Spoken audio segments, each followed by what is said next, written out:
अस्सलाम वालेकुम, welcome back to my channel. तो ये ना पहले रोज़े की रात है, मतलब पहली सहरी जो हम लोग ने की था उसका वीडियो है ये। तो सहरी हम लोग सब ने कर चुके थे और कुछ देर के अंदर ही अजान भी होने वाली थी, तो बस वही अजान को वेट कर रही थी हम सब मिलके। और यहाँ पे अपने लिए और हस्बैंड के लिए जाए नमाज बिछा रही थी, क्योंकि हम दोनों इकट्ठे ही नमाज अदा करेंगे। और आप लोग सोच रहे होंगे कि इतने दिनों से मैं कहाँ गायब थी, तो इसके बहुत सारे रीज़न थे। पहले तो मेरी फ़ोन नहीं काम कर रहा है, अभी भी मैं एडिटिंग करी थी कितने मुश्किल से मैं कल से यहाँ पे एडिटिंग में लगी पड़ी हूँ 5 मिनट का वीडियो एडिटिंग करने में, पर मेरा एडिटिंग काम नहीं कर रहा है। बहुत मुश्किल से मैं ये वीडियो अपलोड कर रही हूँ। और मैं कुछ दिनों के लिए अम्मी के घर भी चली गई थी। ये रोज़े के 2 दिन पहले मैं घर आई, तो वो उसमें भी बहुत ज़्यादा बिजी हो गई थी।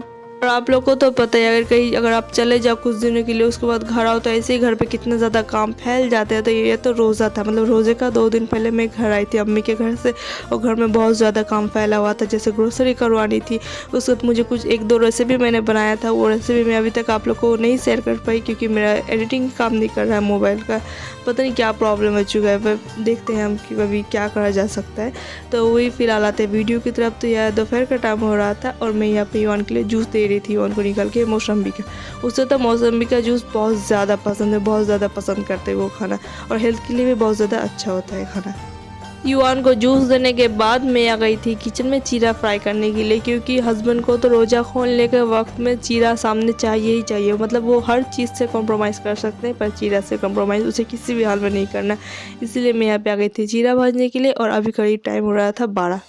चीरा भाजा बनाने के लिए जितना भी चीरा स्टोर से लाया गया है, वो सारे चीरे को सबसे पहले तो मैं यहाँ पे छान लूँगी। मैंने यहाँ पे छलनी के थ्रू छाना था। इससे क्या होता है, जितना भी कचरा होता है या फिर जितना भी धान होता है, वो सारा नीचे उतर जाता है।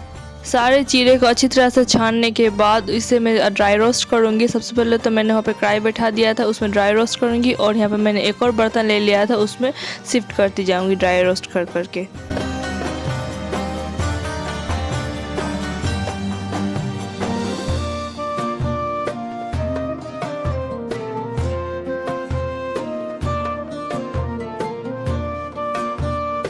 ड्राई रोस्ट करने के बाद मैं उसे एक और दफ़ा छान लूँगी। इससे जो जला हुआ चीरा रहेगा वो अलग हो जाएगा।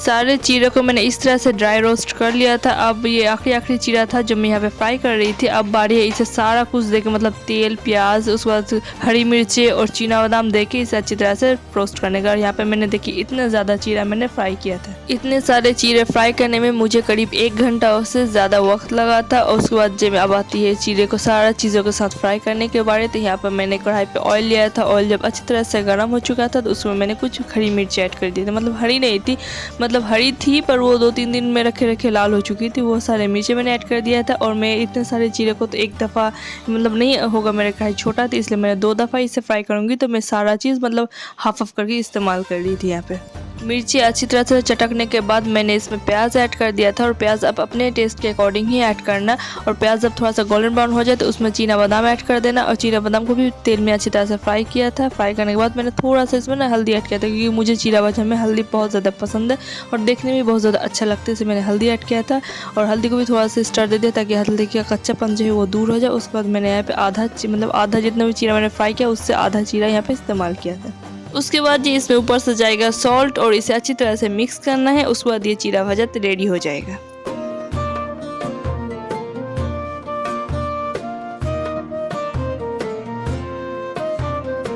उसके बाद मैं आ गई थी जोहर का नमाज़ अदा करने के लिए। और नमाज़ अदा करने के बाद मैंने कुछ तस्बीह भी पढ़ी, और तस्बीह पढ़ने के बाद मैंने कुरान पाक भी पढ़ा था। क्योंकि रमज़ान का महीना एक ऐसा महीना होता है कि आप छोटे से छोटे चीज़ से भी ना आप नेकियां, बहुत सारी नेकियां बटोर सकते हो।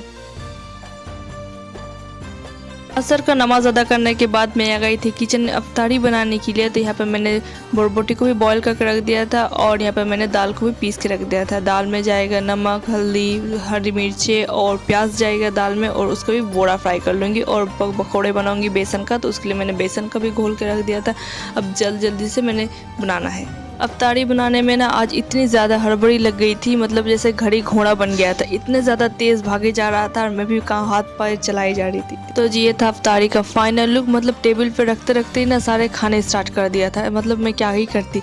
तो इट्स ओके, कोई बात नहीं, इसे खाने के लिए तो बनाया है। तो मिलते हैं आपसे नेक्स्ट ब्लॉग में, तब तक के लिए अल्लाह हाफिज़।